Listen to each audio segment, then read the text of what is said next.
As TKO prepares to enter the boxing space, the first thing they want to do is change this act and leave fighters vulnerable. TKO needs this to change so they can implement the exact same unethical business tactics in boxing. It's strictly business. That they used to create a monopoly with the UFC. Was all this legal?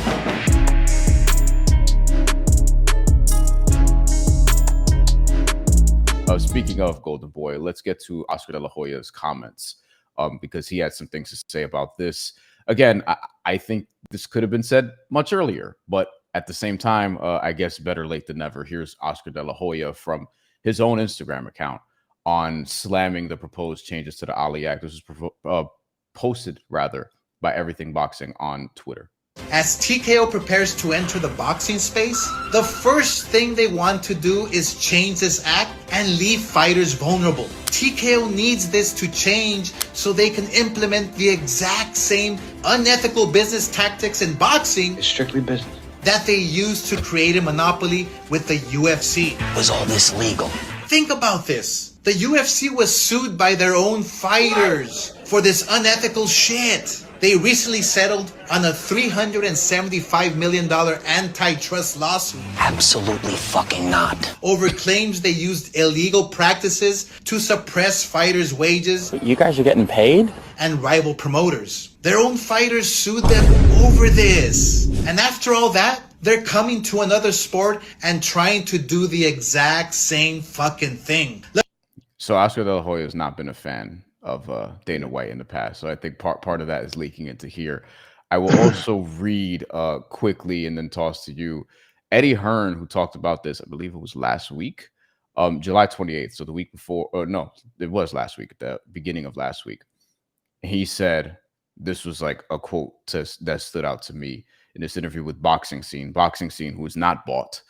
So they're going to actually cover this. If I went out and came to you, Eddie Hearn said, if I went out and came out to you now and said, by the way, I'm coming to abolish the Ali Act because that's there to protect the fighters and I don't want to protect the fighters. I want to do what I want to do at any time. I'd get so much stick. And this is what's really happening kind of behind closed doors. But now it's becoming public. He explained the fighters I've spoken to have certainly raised a lot of eyebrows saying, why are you trying to abolish an act that is there to protect us? And it's probably not a great look. And I think, John, here's my thing with this. On one hand, it sounds like it could be too little too late. They probably should have been doing this before. But on another hand, when Turkey and his guys came into the sport, all these dudes worked with him. Like they all ran to the money right away when it was somewhat clear that at some point he was going to figure out a way to take the sport over, probably above the heads of the promoters, if that makes sense. Am I like, what do you think about that? Well, I mean, I don't know if I want to give Turkey all the credit for this. Well, one is because my understanding is Sela is the one really running the boxing. Yeah. Sela, I should say, pronounce it. From their sovereign fund. Yeah, he's just the figurehead, but it's his personal his personal little project, and he gets some influence on it. So obviously he has a big part, and he likes probably like all the guys in boxing, he has a tremendous ego, so he likes being the front man. But so that they would give credit. The other one is obviously I think when they contacted TKO, who with the UFC and WWE has a long history of knowing how to monopolize these things and constantly worried about how to protect their moats, defending against expansion of the Ali Act, defending against antitrust, that they put a lot of thought into this. And I think when they came on the picture, they're the ones that pitched an idea of this is how we roll up the sport. And I think I think the other thing is the promoters, I think they couldn't imagine it would actually happen. They saw the money the Saudis were offering. They all wanted a piece of that. They didn't want to acknowledge the risk. And it's only when this bill was introduced that they really realized that, yes, TKO and the Saudis together can accomplish this. And it's clear now how it's going to work and how it's going to happen. And that was eye-opening to them. We haven't seen the boxing media. You and a few other people are talking about it. And a few other people seem to understand it. But a lot of the boxing media, I'm sad to say, doesn't seem, I think, to appreciate what's probably going to happen next. I don't think they I don't want to rag on people, but Chris Mannix had a podcast And they went through the LA Act, and not once did they talk about the antitrust, anti-monopoly implications of the LA Act. Not once they talk about how that was a potential outcome, because if you read the legislative history, it's pretty clear. They specifically say this is how you monopolize boxing when you do these practices. That was not brought up. So I think I think because people in boxing, if they don't follow MMA and pro wrestling and seen what happened there as much, it seems like it's impossible to do.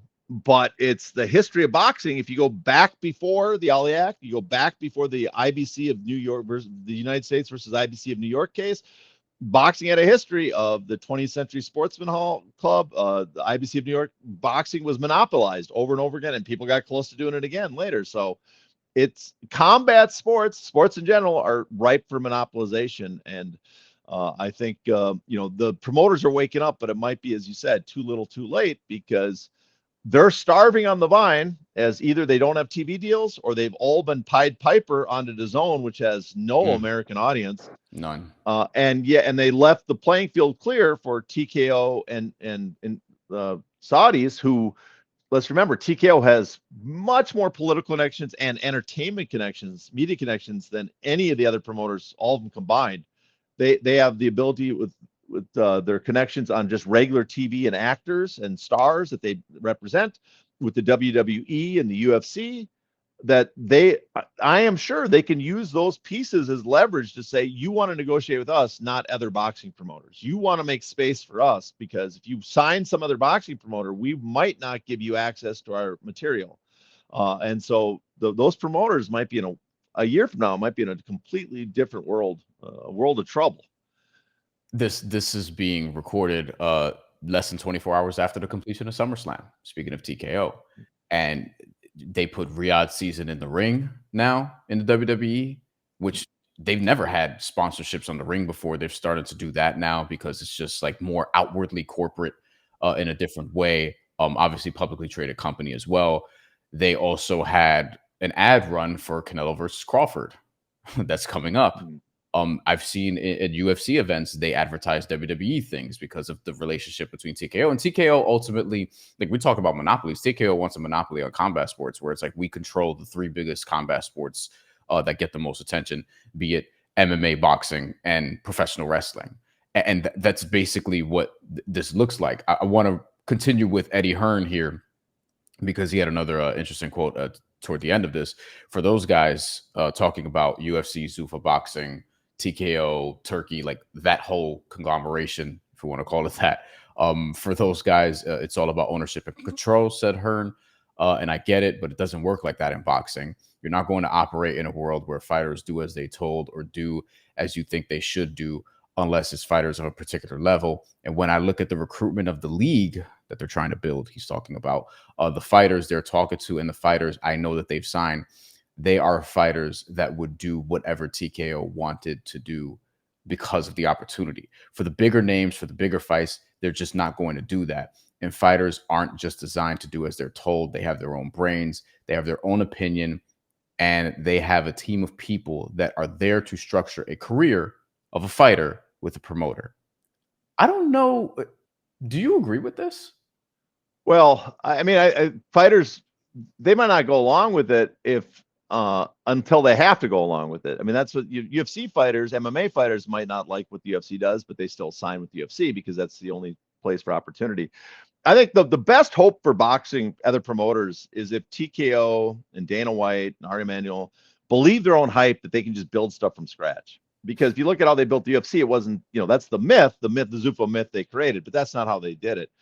The fear I would have is that they will go out and sign, like they already have under, Riyadh season and the Saudis, Canelo, Crawford, Usyk, the top guys, the undisputed champions. Now imagine they take those undisputed champions and then give them ring belts and throw out the other titles. And so you have several, right, the top guy in every division. Then maybe there's one or two top contenders that everybody wants to see pay, and they sign those. So all those guys are going to make a fortune, more than they ever did. They're going to pay way above the going rate and sign those fighters. But if they're doing this development league and having these other guys that are not quite as well known, but they're going through tournaments, they're going through fights, being built up as to rank guys under their own unified boxing organization's rankings, eventually, just like the Ultimate Fighter, you will get your Forrest Griffins, you'll get your fighters coming out who people don't, or should remember, the guys going in the Ultimate Fighter on the UFC were never thought of as the very best prospects. They were just some prospects, some names, and they came out of that with some attention, some awareness of them, some renown from the public. But the UFC could do that. They could, or TKO could do that. They could build up boxers on their promotion that are signed exclusively to TKO, to Zuffa Boxing, get them into positions where they get to be the challengers, and then the other boxers are denied the chance of fighting the top guys. And in boxing, like all combat sports, the value, the amount of money it produced is produced mostly by the top guys in the sport. The amount of interest is mostly in the top guys. I mean, look at like Canelo, Gervonta Davis, Joshua. They do multiples of anybody else in business. That's how the sport has always worked, that the top is where you generate the most revenue. The top is where you have to reach the top to become a well-known fighter to generate revenue. And so you control those guys, you control access to them, because you no longer have to follow the Ali Act in the United States. You would no longer have to, you can do coercive contracts. You can demand, like, if you want to fight the best guy, we don't have mandatories in our ranking. So if you want to fight him, you have to sign with us, and then you have to sign a long-term exclusive deal, 10 fights, whatever, if you win. And so we are guaranteed to continually control those very top guys in the future. And that's my fear what they'll do. Because they do that, then it will not take long to have a monopoly. We can say, oh, the TKO Zuffa Boxing title doesn't matter. Well, the WBC matters because of its history. But remember, when the IBF title was introduced, it became acknowledged pretty quickly. Why? Because Holmes was the champion. Marvin Hagler was the champion. All these guys that were well-known boxers became IBF champions. And so, as someone put it aptly, and I can't remember who wrote the paper, it's the sanctioning organizations do not legitimize the titles or the boxers. The boxers legitimize the titles of the sanctioning organization. And so if they get the best guys lined up on those titles will become legitimate, and the public will only become aware of the people that beat them, because you need to beat the man to become the man. And that's how pro wrestling did it. That's how IBC of New York did in the past. And that's how the UFC did it. And I think it's a pretty clear-cut path to potentially, very possibly, monopolizing boxing. I mean, maybe not completely monopolizing it, but having, maybe not the 90% control the UFC has, but 70%. That's a massive, massive amount of revenue for any industry.